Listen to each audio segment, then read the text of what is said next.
Hey guys, Legend here, and today we're going to take a look at my current controller settings for Halo Infinite. These are settings that I've messed around with now for about 7 months, including the time I spent testing the beta of Halo Infinite. So this is just what I've found to work best for me throughout my 1500 plus matches that I've played. You may have to change yours a bit based on your playstyle, because not everyone plays the same. Anyway, first off, let's get into the controller settings.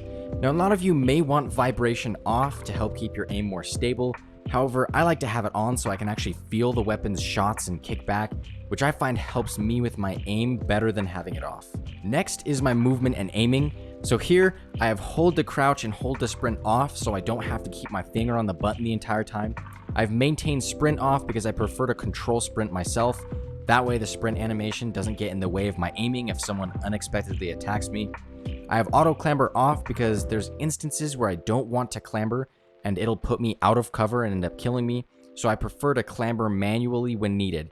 And lastly, I have step jump on. If you don't know what step jump is, it basically shortens jumps when you need to get on smaller objects or walls, instead of making you jump the same height, which I find helps me maintain stability with my aim while jumping up. Next, for the sensitivity and acceleration, I have look acceleration at 4 and both look sensitivities at 6.5.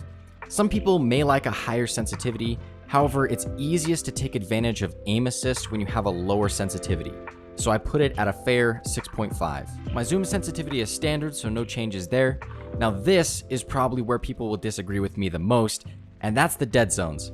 Higher dead zones make it so that your acceleration kicks in on your thumbstick with a smaller movement, rather than moving the entire thumbstick over until your acceleration kicks in. Most people like using the entire thumbstick for movement. However, I like making small, precise movements, so I prefer higher outer dead zones so my acceleration kicks in sooner. As for the thresholds, it's the same case as the dead zones, except it's with sensitivity instead of acceleration. So I like having the move and look dead zones lower at 3, while having my thresholds at 14.5 to emphasize smaller, precise movements instead of having to use the entire thumbstick until max sensitivity kicks in. As for my controller layout, I have a custom setup built for claw grip. If you don't know what claw grip is, I recommend checking out another video of mine where I break down how to use the claw grip, because I've used it for years now, and though it's hard to master, it's helped me out a lot. Anyway, next up in the settings is my video. My field of view is at 115, and that may be high for some, and it does make aim assist a little harder to use in some ranges, but I prefer as much sight as possible. Now, I do play on Xbox Series X, so my target frame rate is 60. As for everything else, it's all pretty much standard, except for screen shake and blur, because I don't like those as much. And then I have speed lines on, but you can turn those off if you don't like seeing the speed lines while sprinting. All my audio is standard, so no changes there. As for my UI, everything is standard except my weapon offsets. Personally, I like having my weapon closer to the center of the screen and lower so it's out of the way. So I go by the -40, -20, and 100 rule, just so I can see my weapon in the best way possible while having it out of the way. For example, here's what the max negative vertical and horizontal offsets look like versus maxed out positive horizontal and vertical offsets.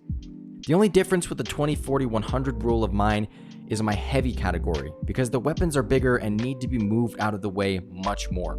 So that's at 50, -50, and 0 depth. And now onto the last setting, accessibility. Here, the only thing I have that's different than the standard is my text size, which is on large so I can see words much clearer. And then the only thing that's different is my reticle outline thickness and opacity. They're just a little bit higher at 0.8 and 1.5 so I can see my reticle better.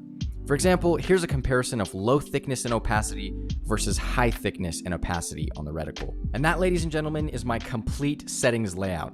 You may play differently and want slight differences in a couple of areas because of your playstyle. I've just found this to work best for me based on time played and pro setting comparisons. Anyway, if you guys like the video, go ahead and click the like button, as well as the subscribe button with the bell icon right next to it to keep up with my content, and I'll see you guys in the next one.